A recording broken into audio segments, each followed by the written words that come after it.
Hello everybody and welcome to Against the Fence. We're that UFC fan channel that gives you the real fan opinion. In this video, we're going to be giving you our top 5 greatest fighters of all time. Don't go.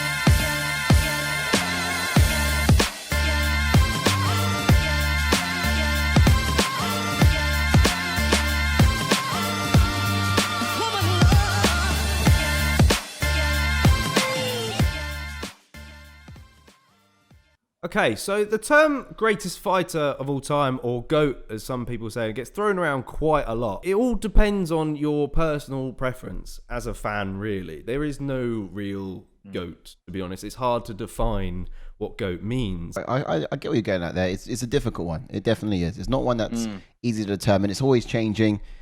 Because fighters are changing. You've got new styles, new eras are born. People are growing old in age and they have to retire. And, people are coming through standing on the shoulders of giants and, demonstrating completely new capabilities and always evolving what we thought we knew or was to be about fighting. The greatest of all time debate is going to be a never ending one in mixed martial arts world. And I think that's one thing that we all have to accept. So we're going to go straight in now with our top 5s. And who's going first? I'm pretty confident about my top 5. I'm liking him. And these guys are superheroes. And I guarantee, because of us growing up in the same sort of era and age, I reckon we're going to have some crossover. But yeah, there's going to be some similarities. Problem is, it's just how you rank them, really. That's the real factors. What factors do you portray above others? That's going to be back and forth throughout these picks. Yeah. That's what's the good thing about it. Is we've all got different opinions. So that's I love it. Exactly, and that's the whole point of this channel. We love opinions, we love fan opinions. Let's go straight in, shall we? Let's see who Go you for got. it, mate. Okay, so my first pick in at number 5, I've got Khabib Nurmagomedov. And what makes Khabib so special is he possesses this uncrackable code in his undefeated MMA career. He was so good at doing one particular thing: take you down, hold you down until you're tired, and then submit you. It's been described as dragging you down into the deep waters and drowning you. It was just an unbelievable onslaught, this pressure that he put on fighters. In the always talent-stacked division that is the lightweight division, Khabib is tied with the most title defenses in lightweight history, being 3. At 32 years old, he retired undefeated, undisputed lightweight champion. And he holds the record for most takedowns in a single UFC fight. And that was against Abel Trujillo in 2013. My pick for number 4 is Anderson the Spider Silva. Now, what makes Anderson Silva so special? Arguably the most decorated striker we've ever seen in the UFC. In the prime of his career, Anderson Silva was one of the deadliest finishers in the game.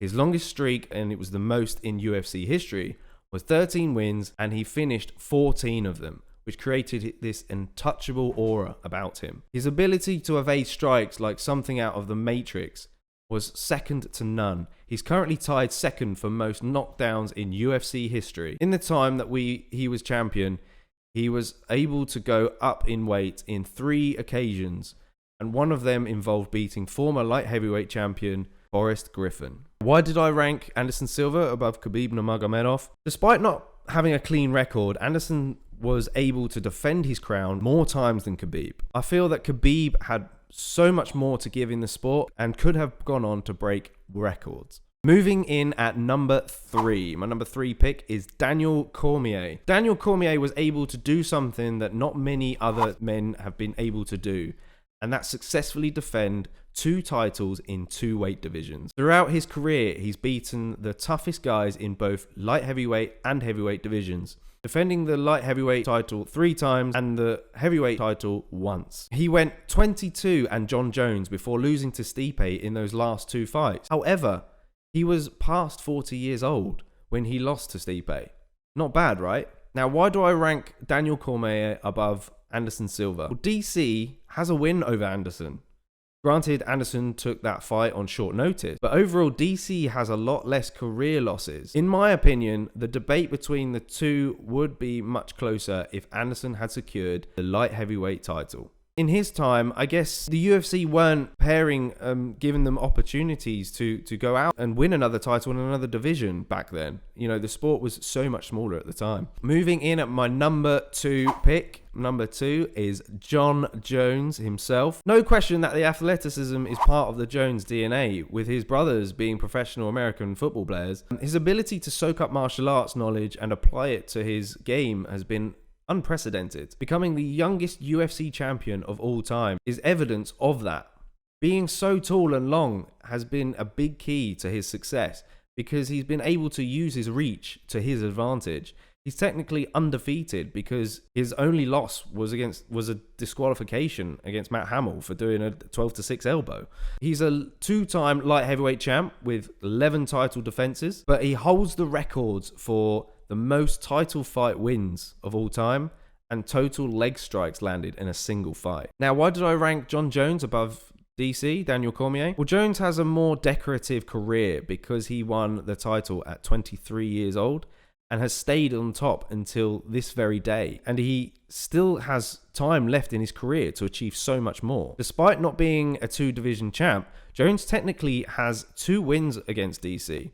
That second one was overturned to a no contest for testing positive for Tyrannobol, but the rest is history. It's come to a fine line. It's so close for me to pick him as number 1, but there are certain reasons why I haven't, which we'll get into just now. In at number 1, my number 1 pick is the myth, the legend himself, Georges St-Pierre. This fighter was so special because he was the perfect athlete because of the way he conducted himself as a professional, in and out of the cage. John Jones, on the other hand, out of the cage, not so great. His fight IQ is one of the highest we've ever seen because he's always been able to use his opponent's weaknesses against them and absorb less damage in the process. His significant strike defense is 3rd highest of all time. He's a 2-division champion. He came back into the sport after 4 years of being out and defeated the current middleweight champ by 3rd round submission. He also had 13 title fight wins in total, and he made 9 title defenses. He managed to avenge the only 2 losses on his career. He holds the records for the most control time in the UFC, most time in top position in the UFC, most takedowns landed overall in the UFC, and most decision wins. Now, why did I rank GSP above John Jones? John Jones can potentially make number 1 GOAT status in the sport, in my opinion, if he successfully captures the heavyweight title.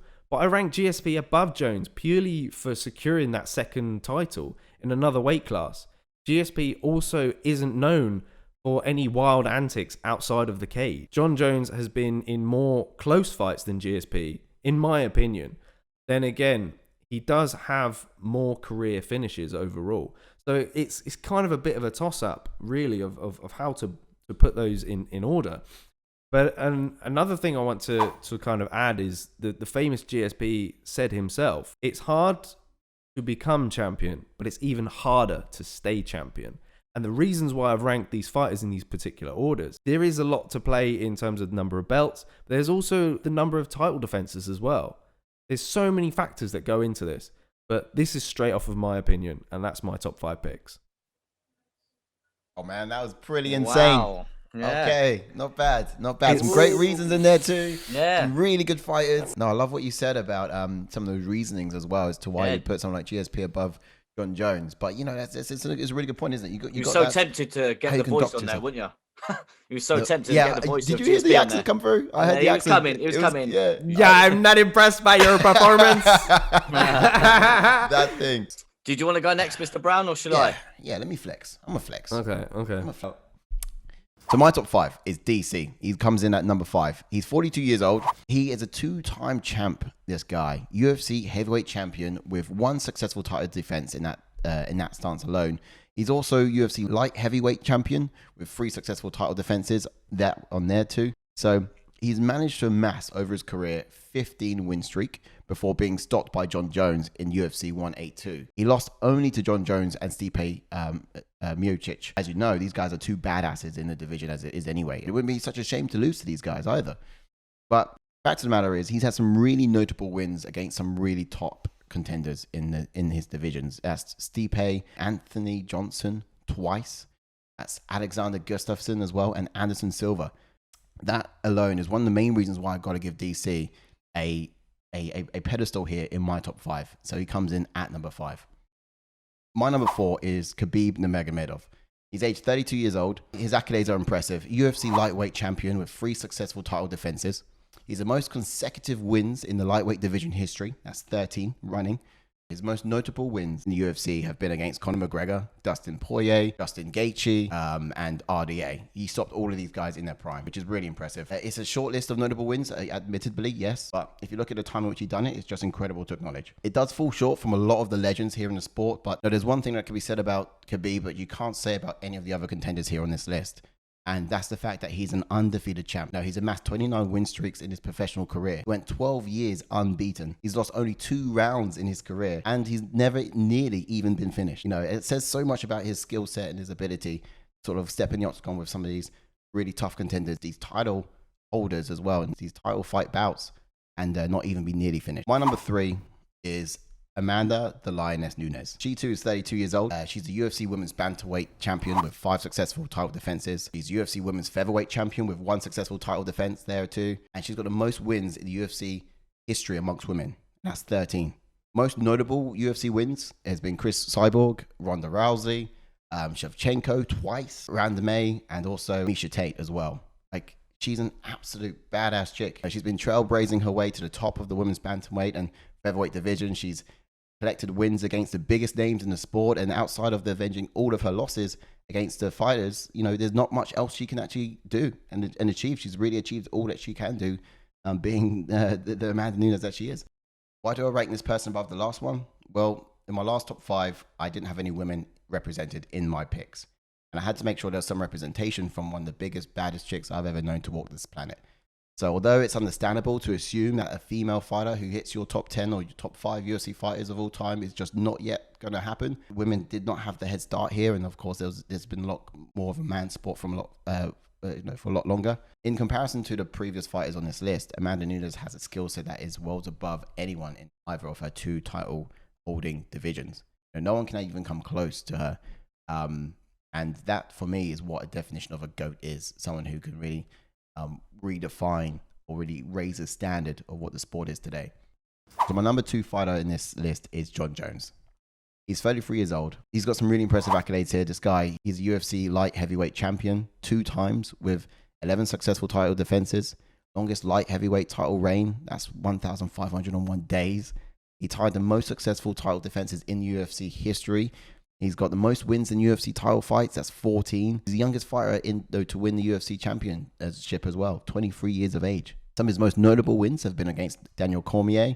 He's had Shogun Rua, Alexander Gustafsson, beat him twice, Quinton Jackson, Vitor Belfort. These are not just nobodies. These are the who's who, if you like, in the division. You know, the reason why I had to rank him above Amanda Nunes is because he's a very dynamic fighter. You know, these are some seriously big names.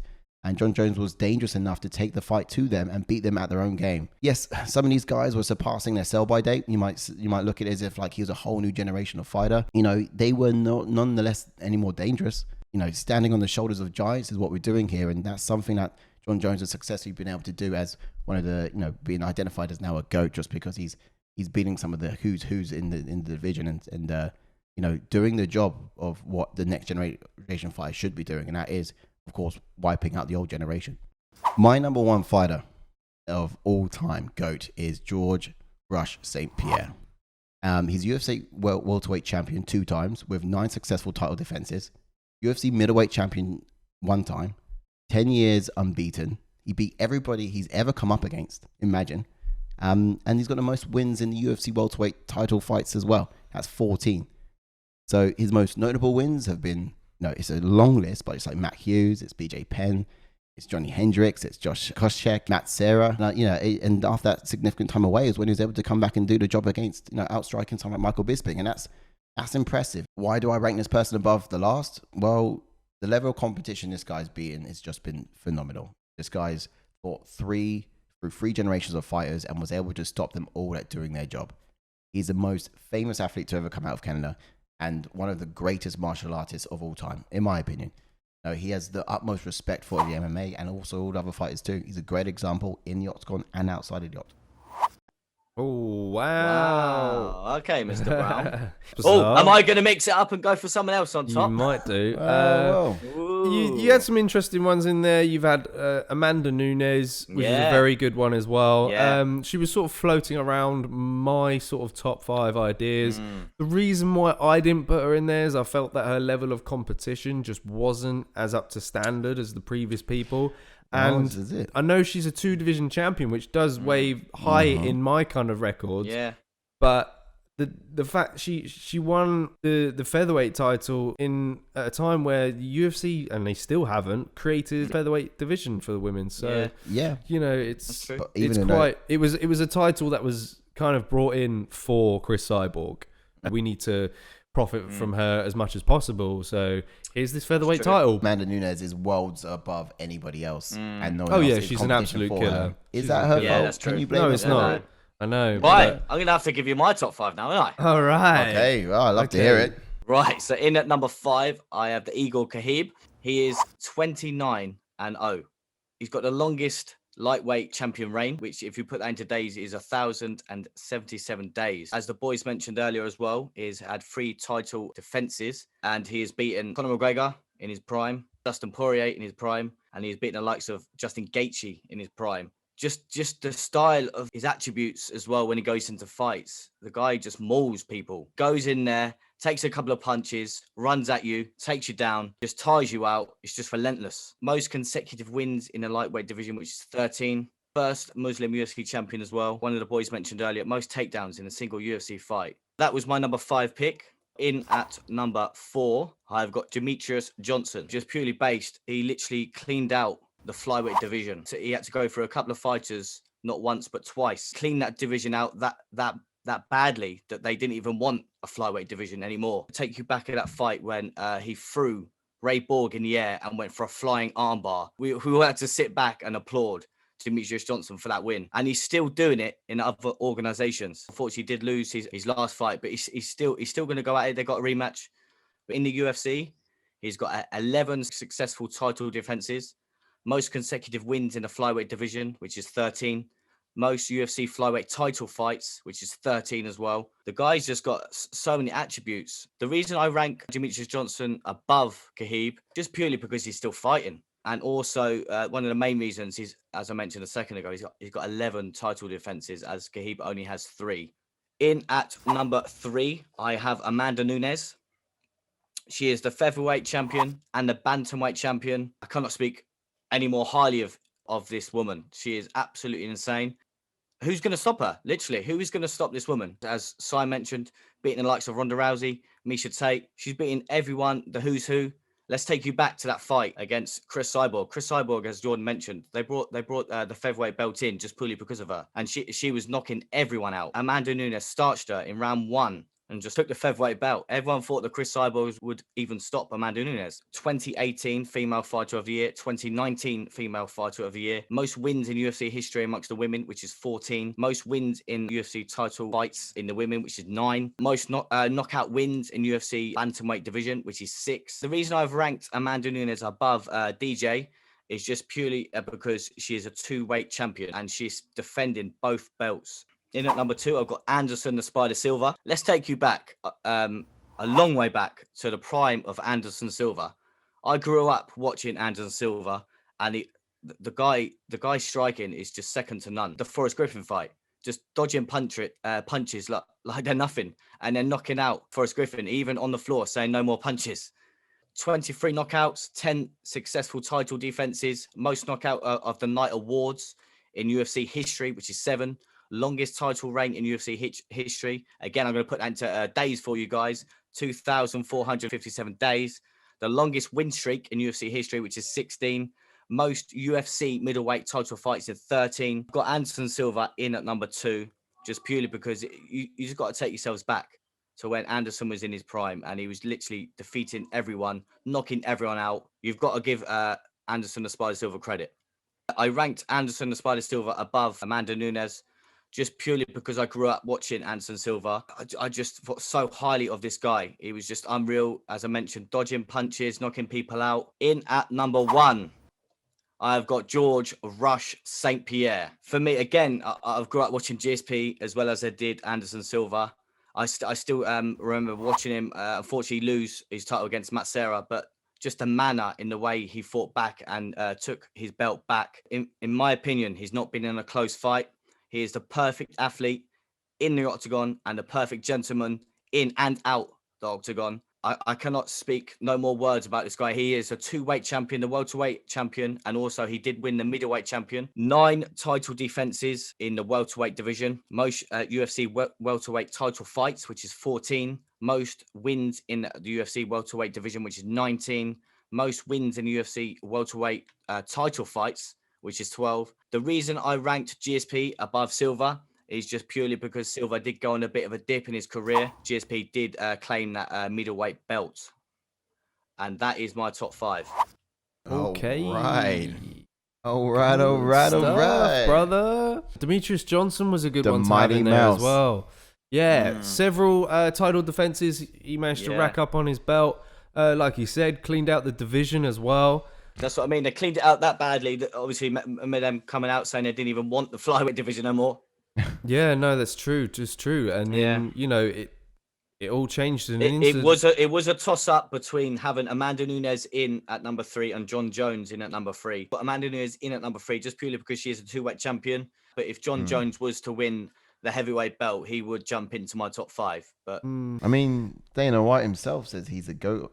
Yeah, I mean, like we say, it is all subjective, based. isn't It's it? all subjective. It's yeah, all based that's on what I mean. people's I've opinions. not got John Jones in there. You boys have got him in there. Yeah, it's obviously impressive. I've got DJ in there. You guys ain't got DJ in there. Yeah, there's other reasons which you could clearly Yeah, say for not exactly. having John Jones in there. Substance related, it depends that's how you... exactly why. That's a little bit why I didn't put him in there as well. Yeah. I mean, I just can't deny the achievements he's had, and you know Oh yeah. It's so sick what he's done, and I just felt disappointed, a bit let down by that side of it. This one was so much harder.